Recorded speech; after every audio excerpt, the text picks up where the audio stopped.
Hi friends, Chandrashekhar institute के YouTube channel में सभी मित्रों का स्वागत है। हम रामजीत यादव आप लोगों को एसएससी में हिस्ट्री से जो प्रश्न आते हैं, इतिहास से जो प्रश्न बनने वाले होते हैं, जो पिछली बार परीक्षाओं में आ चुके हैं, उनको आज पढ़ाने वाले हैं। तो आइए चलिए बिना देरी किए हम इतिहास के उस चुनिंदा प्रश्नों को जो एसएससी में हर समय आते हैं, चलिए देखिए। पहला क्वेश्चन है, 1877 के इम्पीरियल दरबार में हाथ से काती हुई खादी के कपड़े पहनकर गया था। ठीक है, कौन सा क्रांतिकारी था जिसने हाथ से काती हुई खादी के कपड़े पहनकर गया था? तो यहाँ पे हैं एम.के. गांधी, बाल गंगाधर तिलक हैं, ठीक है, बिपिन चंद्र पाल हैं, जी.वी. जोशी हैं। तो इसमें सही उत्तर है आपका जी.वी. जोशी जी हैं, जिन्होंने इम्पीरियल दरबार में हाथ से काते हुए कपड़े पहनकर गए थे। इम्पीरियल दरबार मतलब इनका पूरा नाम है गणेश वासुदेव जोशी। इनका पूरा नाम है गणेश वासुदेव जोशी है। इन्होंने पूना के सार्वजनिक सभा में गणेश वासुदेव जोशी विक्टोरिया हाल कोलकाता में संपन्न जो हो रहा था 1877 में, इसमें इम्पीरियल दरबार में हाथ से काती हुई खादी के कपड़े पहनकर गए थे। ठीक है, नेक्स्ट क्वेश्चन है, बंगाल में राजस्व का इस्तमरारी बंदोबस्त मतलब अस्थाई बंदोबस्त, इसको कहते हैं अस्थाई बंदोबस्त। अस्थाई बंदोबस्त किसने लागू किया था? दोनों नाम आप लोग याद रखिए। इस्तमरारी बंदोबस्त को कहते हैं अस्थाई बंदोबस्त। किसने लागू किया था? लॉर्ड क्लाइव ने किया था, या लॉर्ड हेस्टिंग ने किया था, लॉर्ड वेलेस्ली ने किया था, या लॉर्ड कॉर्नवालिस ने किया था? ठीक है, तो यह किसने किया था? तो हम जानते हैं कि इसका सही उत्तर है लॉर्ड कॉर्नवालिस। लॉर्ड कॉर्नवालिस ने ही अस्थाई बंदोबस्त या इस्तमारी बंदोबस्त स्टार्ट किया था। ये बंदोबस्त 1790 ईस्वी में लगाया था और 10 वर्षों के लिए इन्होंने लगाया था। यह अस्थाई बंदोबस्त की घोषणा की थी। इसे कोर्ट ऑफ डायरेक्टर्स की स्वीकृति प्राप्त हो जाने पर इस व्यवस्था को स्थायित्व प्रदान किया जाएगा। यह डायरेक्टरों की स्वीकृति मिलने पर मार्च 1793 को 10 वर्षीय प्रबंधन स्थायी कर दिया गया। इसलिए इसको स्थायी बंदोबस्त कहा जाता है। यह संबंधित किससे? भू राजस्व की यही व्यवस्था इस्तमरारी बंदोबस्त या अस्थाई बंदोबस्त के नाम से जानी जाती है। ठीक है, नेक्स्ट क्वेश्चन है, ब्रिटिश शासन के दौरान तत्कालीन मद्रास प्रेसिडेंसी में रैयतवाड़ी प्रणाली की शुरुआत करने वाला कौन था? अब देखिए एक और क्वेश्चन आ गया, रैयतवाड़ी प्रणाली। रैयतवाड़ी प्रणाली की शुरुआत करने वाला कौन था? कहाँ पे? मद्रास प्रेसिडेंसी में। मद्रास प्रेसिडेंसी में रैयतवाड़ी व्यवस्था करने वाला कौन था? ठीक है, पहला है मैकार्टनी, दूसरा है एल्फिंस्टोन, तीसरा है थॉमस मुनरो और चौथा है जॉन लॉरेंस। ठीक है, इस तरह इसका सही उत्तर है थॉमस मुनरो। थॉमस मुनरो ने ही रैयतवाड़ी व्यवस्था लगाई थी। ठीक है, कौन लगाया था? Thomas Munro. थॉमस मुनरो जो मद्रास के 1820 से 1827 तक गवर्नर रहे। ये देखिए एक और बात हो गई कि थॉमस मुनरो मद्रास के कब तक गवर्नर थे? 1820 से लेकर 1827 तक। उन्होंने कुल उपज का तीसरा भाग कर का आधा मानकर रैयतवाड़ी प्रणाली पद्धति को मद्रास प्रेसिडेंसी में लागू कर दिया गया। मुनरो की भूमि कर व्यवस्था लगभग 30 वर्ष तक चली। मतलब रैयतवाड़ी व्यवस्था में कितना लिया जाता था? उपज का तीसरा भाग भूमि कर का आधार मानकर, मतलब भूमि कर के रूप में जितना उपज होती थी उसका तीसरा भाग लिया जाता था। ठीक है, अगला क्वेश्चन, बंगाल का पहला गवर्नर जनरल था Lord Clive, Warren Hastings, Lord John Shore, Lord Cornwallis. ठीक है, इस तरह सही इसका उत्तर है लॉर्ड हेस्टिंग्स ने, Warren Hastings Warren Hastings Bengal का पहला गवर्नर जनरल वारेन हेस्टिंग्स था। ठीक है। खुली प्रतियोगिता परीक्षा के माध्यम से इंडियन सिविल सर्विसेज में भारतीयों के प्रवेश को निम्नलिखित में किसने संभावित किया? ठीक है। इंडियन सिविल सेवा परीक्षा में खुली सर्विस से भारतीयों के लिए प्रवेश निम्नलिखित में से किसने संभव बनाया? ठीक है।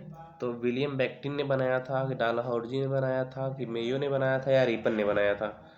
ठीक है। तो इसका सही उत्तर है डलहौजी। इसका सही उत्तर है डलहौजी ने बनाया था। ठीक है। इसका सही उत्तर है डलहौजी ने बनाया था। एक खुली प्रतियोगिता परीक्षा के माध्यम से इंडियन सिविल सेवा में भारतीयों के प्रवेश के लिए डलहौजी द्वारा संभव किया गया था। ठीक है।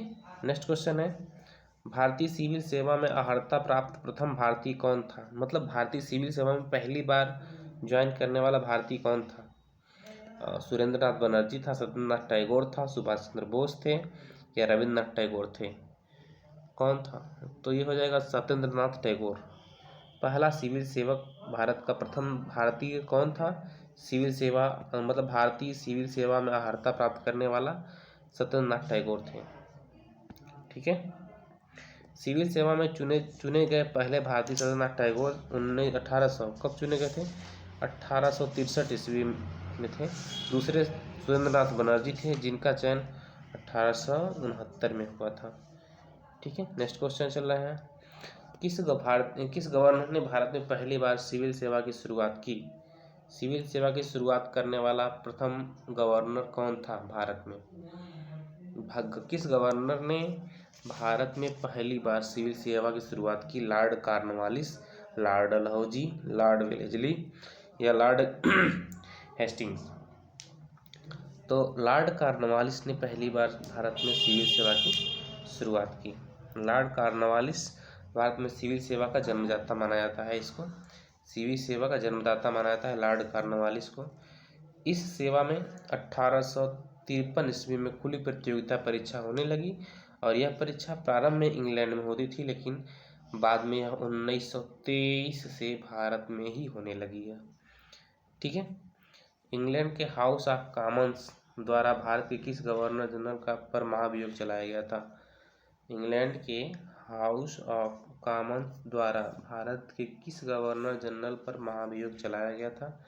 Warren Hastings, Cornwallis, Wellesley, William Bentinck? तो ये थे पहला वारेन हेस्टिंग्स। वारेन हेस्टिंग्स पर ही इंग्लैंड के हाउस ऑफ कॉमन्स द्वारा भारत के गवर्नर जनरल पर महाभियोग चलाया गया था। ठीक है। इंग्लैंड ऑफ कॉमन्स द्वारा वारेन हेस्टिंग्स पर अभियोग चलाया गया था। बर्क ने हेस्टिंग्स को चूहा और नेवला का एक झूठा बैलों द्वारा ठेकेदार या अन्याय का मुखिया इत्यादि की संज्ञा से संबोधित किया, मतलब बेइज्जती की उनकी। ठीक है। नेक्स्ट क्वेश्चन पर चल रहे हैं, मिलान कीजिए। इधर लॉर्ड क्लाइव हैं, लॉर्ड वेलेस्ली हैं, लॉर्ड डलहौजी हैं, लॉर्ड कर्जन हैं, और इनके द्वारा जो किया गया कार्य है सहायक संधि, भारतीय विश्वविद्यालय अधिनियम, राज्य विलय की नीति, या बंगाल में द्वैत शासन। ठीक है। तो इनका मिलान करिए। लॉर्ड क्लाइव क्या कहते हैं? लॉर्ड क्लाइव बंगाल में द्वैत शासन के जन्मदाता थे। द्वैत शासन किए थे लॉर्ड क्लाइव। ठीक है। लॉर्ड वेलेस्ली सहायक संधि से संबंधित है। लॉर्ड वेलेस्ली सहायक संधि से संबंधित है। लॉर्ड डलहौजी इनकी विलय नीति, राज्य विलय नीति है इनकी। लॉर्ड कर्जन की भारतीय विश्वविद्यालय अधिनियम लाए थे। तो इसका मतलब कि ए में 4, 2 में है, और बी में 1, इसका मतलब बी वाला विकल्प सही है। नीचे देख ले रहे हैं। ठीक है। भारत गवर्नर देखिए, लॉर्ड क्लाइव, लॉर्ड वेलेस्ली। ठीक है। नेक्स्ट क्वेश्चन पर चल रहे हैं, डॉक्ट्रिन ऑफ लैप्स किसने आरंभ किया? देखिए, डॉक्ट्रिन ऑफ लैप का मतलब होता है हड़प नीति। हड़प नीति किसने शुरुआत की थी? लॉर्ड डलहौजी ने। लॉर्ड डलहौजी ने ही हड़प नीति की शुरुआत की थी। डॉक्ट्रिन ऑफ लैप्स का मतलब होता है व्यापक सिद्धांत। यह लॉर्ड डलहौजी द्वारा प्रारंभ किया गया था। ठीक है, कब प्रारंभ किया था? 1848 ईस्वी में। इसमें सबसे पहले ये पूछा जाता है कि सबसे पहले कौन से राज्य को हड़पा गया था? तो सबसे पहले सतारा को हड़पा गया था। सतारा को सबसे पहला राज्य सतारा था। दूसरा जैतपुर था। तीसरा जैतपुर एवं संभल था।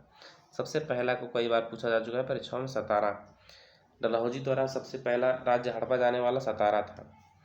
ठीक है, जैतपुर, संभल में संभलपुर है, उदयपुर है, झांसी है, ठीक है, नागपुर है, करौली है।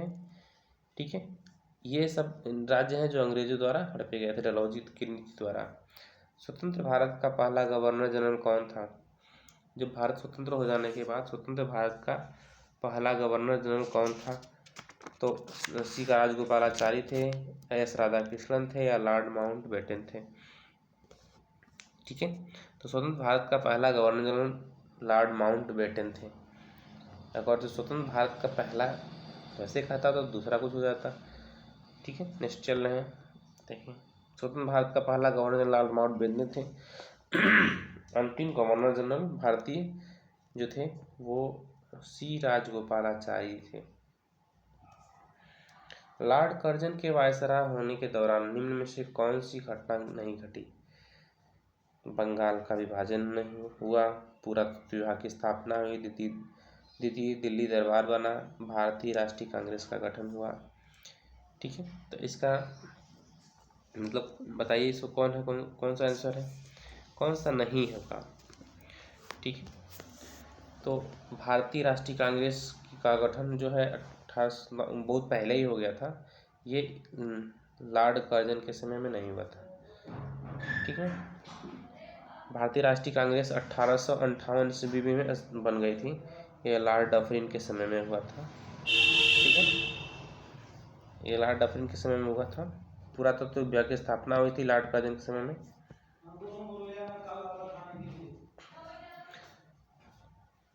और प्राचीन स्मारक परीक्षा अधिनियम बनाया गया था 1904 में। ठीक है, दिल्ली दरबार, द्वितीय दिल्ली दरबार भी बना था लॉर्ड कर्जन के समय में। भारतीय विश्वविद्यालय अधिनियम किसने पारित किया? बहुत बढ़िया क्वेश्चन अभी आया था जल्दी में ही। भारतीय विश्वविद्यालय अधिनियम किसने पारित किया? भारतीय विश्वविद्यालय अधिनियम लॉर्ड लिटन ने पारित किया था, लॉर्ड कर्जन ने या लॉर्ड मिंटो ने या लॉर्ड रिपन ने? ठीक है, ये लॉर्ड कर्जन ने बनाया था भारतीय विश्वविद्यालय अधिनियम। ठीक है, भारतीय विश्वविद्यालय अधिनियम लॉर्ड कर्जन ने 1899 से 1905 ईस्वी में कार्यकाल में पारित किया था। 1902 में सर थॉमस रैले इसकी अध्यक्षता में विश्वविद्यालय आयोग गठित किया गया और 1904 में के आधार पर भारतीय विश्वविद्यालय अधिनियम पारित हुआ। ठीक, अगला क्वेश्चन है, निम्न में से भारत में स्थानीय स्वशासन का अग्रगामी कौन था? स्थानीय स्वशासन का अग्रगामी कौन था? रिपन, मेयो, लिटन या कर्जन? ठीक है, तो इसका सही उत्तर है रिपन। स्थानीय स्वशासन का अग्रगामी मतलब पहले ही से देने वाला रिपन था। ठीक है, लॉर्ड रिपन के कार्यकाल में प्रस्तुत स्थानीय स्वशासन को 1882, ठीक है, 1882 में भारत में आधुनिक स्तंभ स्वशासन का प्रारंभ हो गया था। माना जाता है लॉर्ड रिपन ने प्रांतीय सरकारों को यह आज्ञा दी कि वे प्रांतीय स्थानीय नागरिकता विधि संशोधन करके सर्वेक्षण करें, जिससे यह निश्चित किया जा सके कि किन किन मदों का आय व्यय स्थानीय प्रशासन के सुपुर्द किया जा सकता है।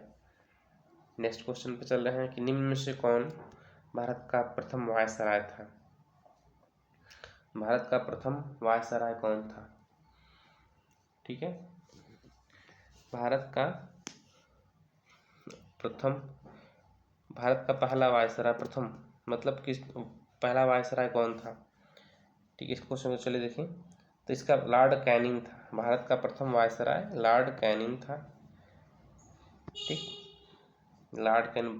भारतीय परिषद अधिनियम 58 के तहत ब्रिटिश सम्राट के अधीन नियुक्त भारत का प्रथम वायसराय लॉर्ड कैनिंग था। यह भारत में ईस्ट इंडिया कंपनी द्वारा नियुक्त अंतिम गवर्नर जनरल भी था और इसके समय में 1857 में ऐतिहासिक विद्रोह हुआ।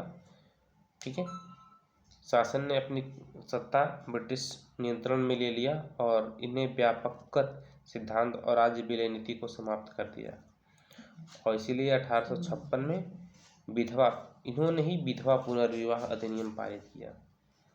ठीक है, विधवा पुनर्विवाह अधिनियम इन्होंने ही पारित किया। बहुत अच्छा काम किए। नेक्स्ट क्वेश्चन चल रहे हैं।